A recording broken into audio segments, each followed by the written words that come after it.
Hey everybody, what's happening? Brent Axe here from syracuse.com, and we are here live once again following a Syracuse basketball win, this time a victory over Boston College at the Conti Forum in Chestnut Hill as Syracuse wins this one 77-71. So the Orange improved to 15-6 on the season overall. They're now 6-2 in ACC play, what was certainly a hard-earned win on the road in Boston College. That was the second of three straight on the road for the Orange. So they lose on Saturday at Virginia Tech.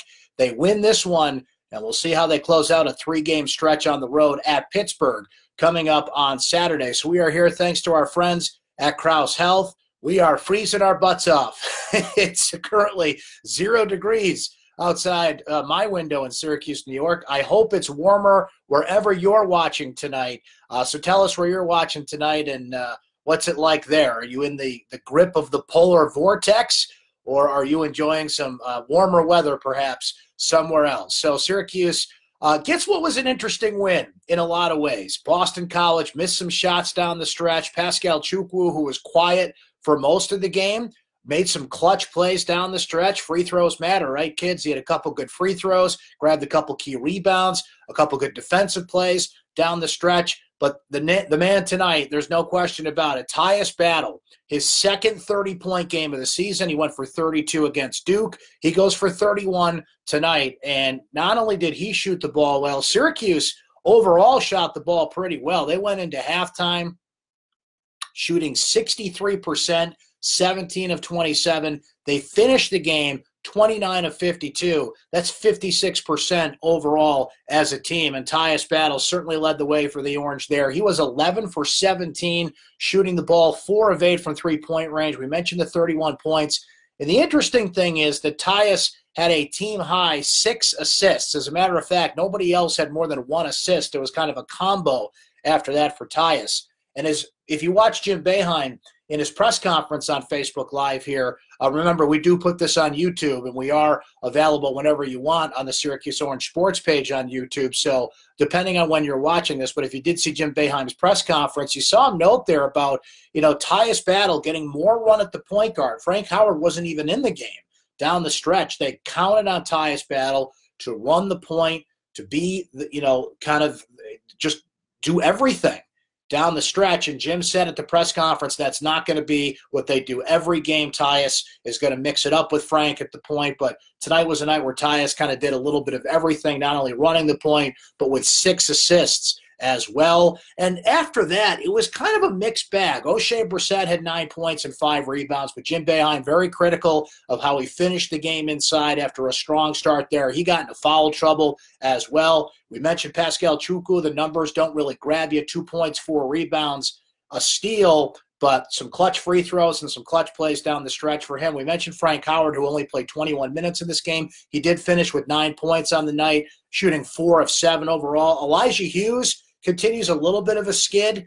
He only had 6 points against Virginia Tech, had 10 in this game tonight. Boeheim saying at the press conference he'd like to see him get more involved in other aspects of the game, that he's just shooting threes. Elijah, 2 of 7 from three-point range tonight. I believe he was 2 of 9 against Virginia Tech. Somebody might want to check my math on that one, but only hit 2 in that game. So obviously he's hit a little bit of a funk based on what he had done prior in the season. This was a guy who went 10 straight games scoring at least 14 points. So he's making an adjustment as ACC play goes around. Buddy Boeheim, another solid game for Syracuse tonight. He has 13 points. He comes in, he had 3 three-pointers, had a clutch defensive play down the stretch where he stole the ball and went up for a drive. That put Syracuse up by 10 points, 72-62 at the end of the game. So Buddy Boeheim is giving you exactly what you need him to. He comes in, hits a few threes, makes some defensive plays, and hit a couple of key shots for Syracuse down the stretch inside the arc as well. So you start to see his confidence and his game growing.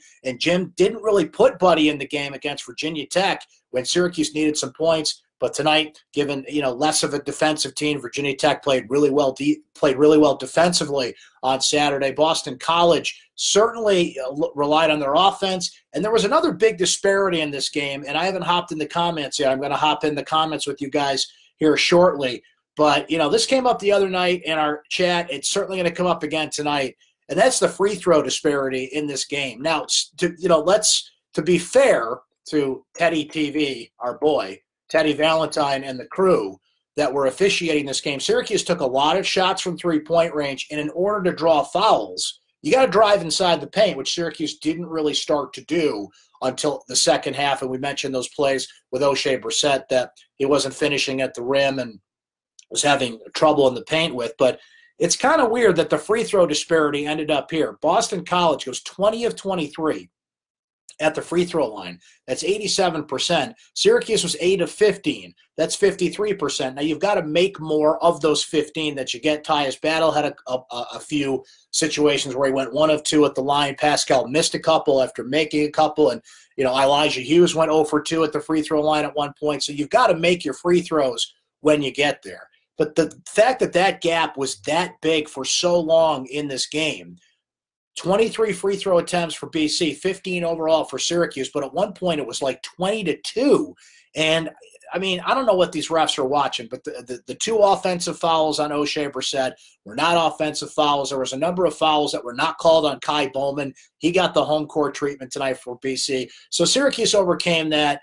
BC was kept in this game, though, by the officials, by these calls. And look, if you're going to call them, fine, but, that disparity wasn't that big because of the number of threes that Syracuse was taking and because of not driving the lane. There were some calls that could have at least bridged that gap a little tighter. But to be fair, Syracuse, as we mentioned, took a lot of outside shots and took a lack of plays in the paint will certainly lead to a free throw disparity. So you know what? You got to take tough wins like this on the road in the ACC because Syracuse got down early. It was 15-6. They were not playing defense. Jim Boeheim called an early timeout. Chapman kept getting open for BC, and it was the Chapman and Bowman show tonight for Boston College. I love watching Kai Bowman play. 21 points tonight. He goes 6 of 6 at the free throw line. Speaking of somebody getting there, hits a few threes. Chapman had 21 points as well for Boston College, so they were the two guys out there tonight. And Boeheim got really upset in this game. The Chapman, he ended up 4 of 12 from three-point range, but there was a good clip where he was hitting his threes. He was getting open shots in this game. And we had a full-scale Jim Boeheim shed the jacket alert tonight. And that's always something that comes from a lack of hustle, a lack of coverage on defense. So Chapman and Bowman really got it going on the three-point shooting overall. Just great players to watch, particularly Bowman. I love watching Bowman play. Usually I won't stop and watch Boston College if I don't really have a reason to because they're just not an exciting team to watch as of late. But he is an electric player. He is an NBA player all the way. One of my favorite players to watch in the ACC. I know Syracuse fans got a little stressed out with him tonight, but that's what I love about watching Syracuse in the ACC. Night in and night out, you're seeing ACC NBA caliber players. You're seeing exciting players, and he is just so fun to watch. And his hair is only half the battle. That hair is fantastic, but that one three-pointer he hit, and if you watch the game, you know what I'm talking about. The shot clock's winding down. O'Shea Brissett is in his face, doing exactly what he needs to do. Right? It's like that great line from Coming to America. In the face. He was right there, and Bowman somehow just puts up a prayer and makes it.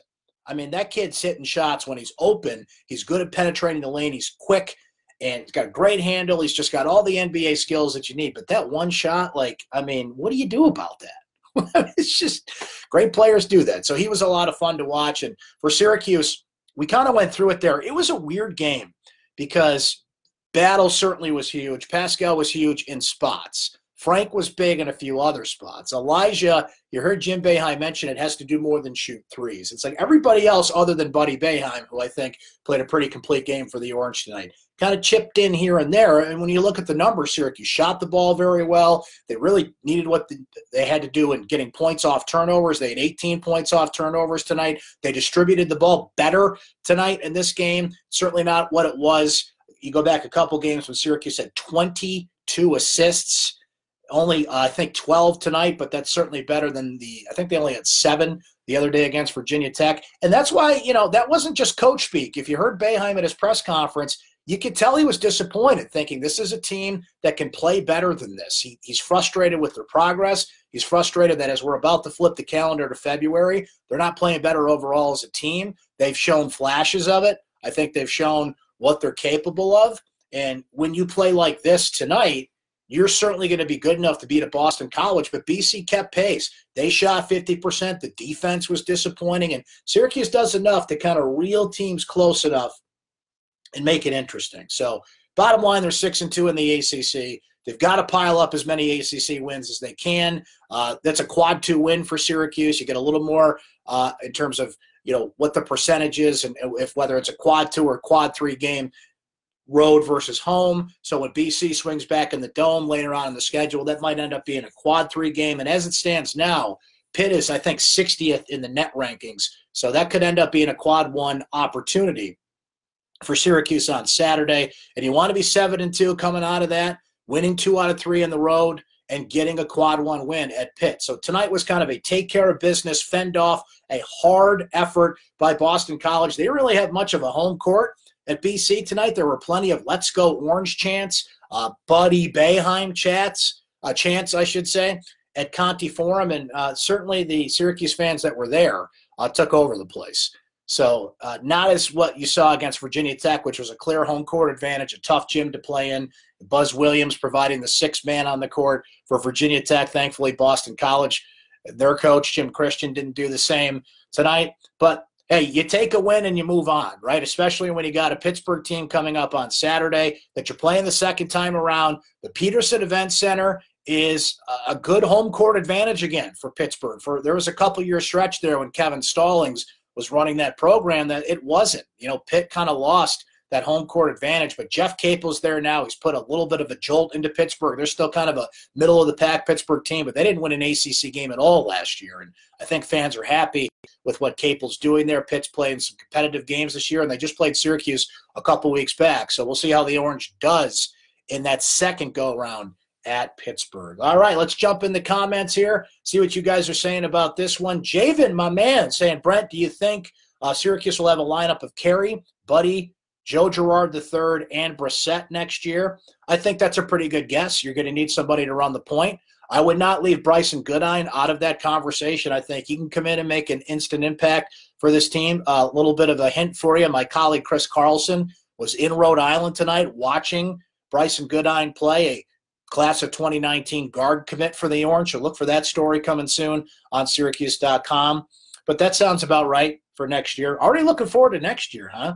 A lot of people think Jalen Carey might get frustrated, might transfer. I don't think so. I think he knows, what his role is. There's always somebody that ends up in Boeheim's doghouse. I think it's been fully explained to these freshmen that, someone kind of has to occupy that doghouse. I think Carey's fighting his way through it. I don't think he's injured or anything. People have speculated about that, but let's not talk about transfers quite yet. You can understand why he's frustrated at this point, but the way to Boeheim's heart is you got to play defense, and Jalen is still learning a lot on the zone defense front. Rob saying, is Chukwu a senior or does he have another year? Seems like he would be back. We're not far away from Barama competing with a Jock for their starting job at center. What's my assessment of Barama Sidibe at this point? I don't really know what to say about Barama other than he's, a little bit better on the defensive end than Pascal at times. Pascal takes up space and can block shots when he's on, but Barama's willing to get a little more physical. He's basically in there to draw fouls. I mean, that's really what Barama's in there at this point. He's almost useless on the offensive end. There's not really anything special that he does out there. It's just to kind of complement Pascal, put some size in the middle, and, help out Pascal when either he's in foul trouble or not playing well. And he wasn't really contributing through much of this game until we mentioned the clutch plays that he had at the end. Matt says, Brent, thoughts on the ACC? It seems the bottom 8 are really weak, very top-heavy, and nothing in the middle. I think you nailed it, Matt. I think you got Duke, Virginia, Louisville, Carolina, all capable teams of going to the Final Four. I think 3 of those teams can win the national championship. Syracuse and Virginia Tech are kind of the middle of the ACC at this point. They put out those new Oreos. Have you seen those new Oreos? Have you guys had these things where the middle's like this big? We're a regular size Oreo. Even those Oreo thins that they've put out now in the ACC. Big old piece of chocolate on the top, little bit of cream in the middle, and then a big old piece of chocolate on the bottom. And that chocolate doesn't represent a good thing. We'll just leave it at that. So it is a very top-heavy league. The bottom is Wow, Miami's awful this year. And Notre Dame, what happened to them? The teams we know would be kind of near the bottom of the league. BC and Pitt are kind of straddling that bottom end of the league. Florida State's still ranked, but has really struggled as of late. Wake Forest, Georgia Tech, I wouldn't put them middle of the pack quite yet. I'd kind of put them at the bottom. So it's interesting because I think you could have 3 Final Four teams out of the ACC. I think the national champion's coming out of the ACC between either Duke or Virginia, maybe Carolina if they square up a few things, in the last month of the season here. But I think you nailed it, man. I think that's a good assessment of what the ACC is at this point. Josh saying Marek needs to eat some carbs and sugar. They're trying, man. He's eating, he's hitting the weights, he's doing the thing. Some people are just kind of built that way. I'd kind of like to have that problem. Metabolism's a beautiful thing when you have it, but then you get old and you lose it, and you can't have those Oreo cookies that I was talking about. Those sound good, but it's too late to go get a snack at this point, right? Oh, let's see. What else you guys saying here in the comments? John saying Brent, maybe Barama erupts at Pitt again like he did last year. Could bring out the best of him. You really hope so.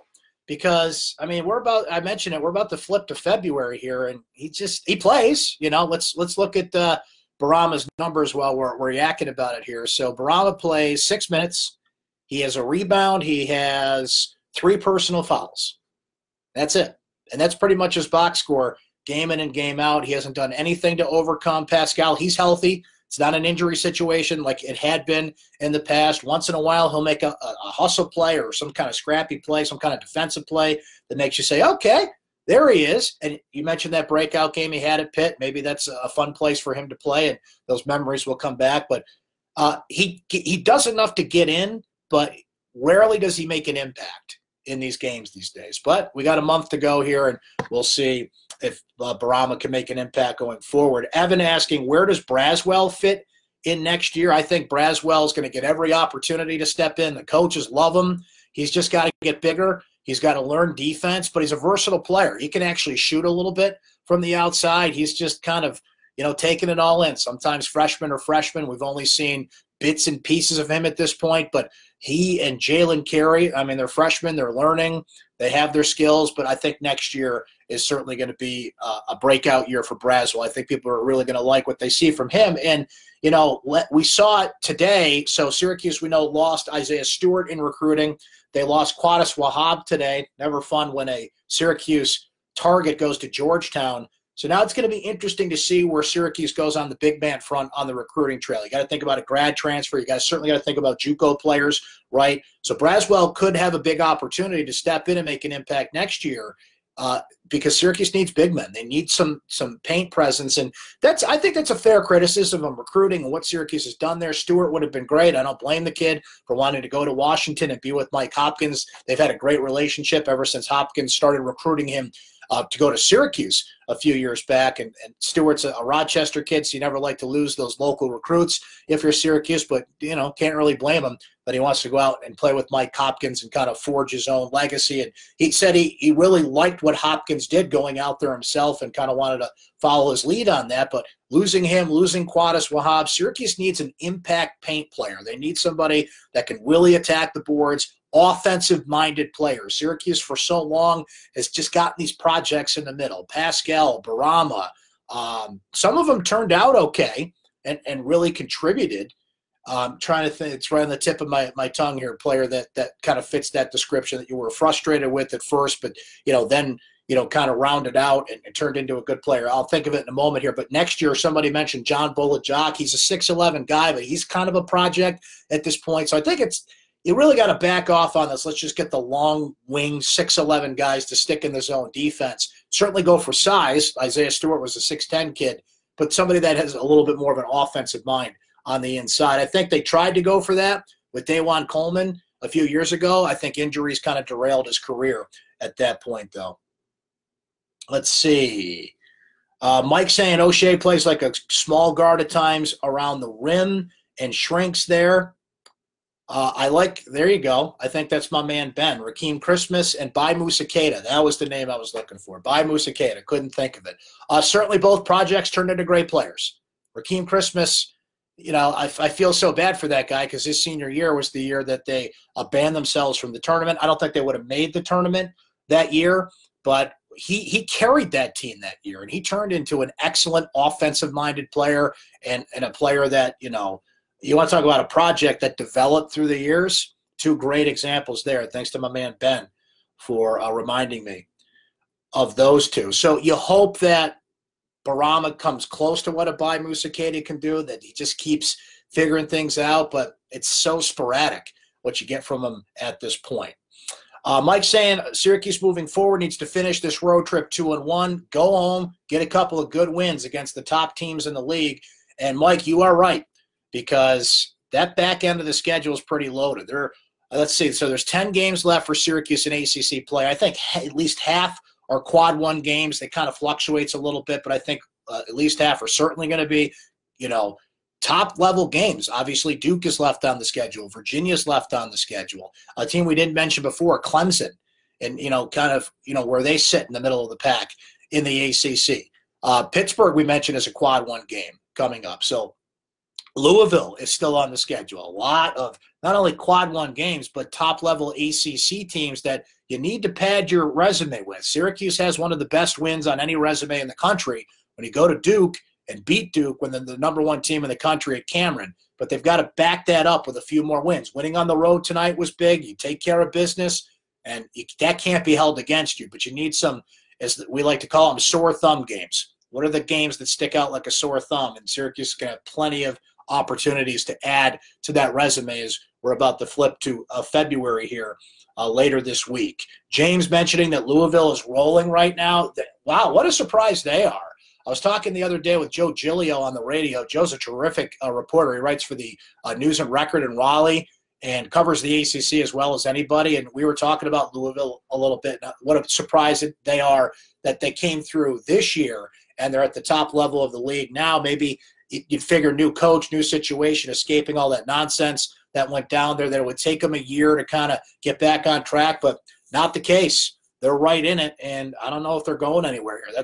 Louisville's always a tough game, whether Rick Pitino's there or not, and it's going to look like, at this point, at the very least, a very tough game for Syracuse down the stretch.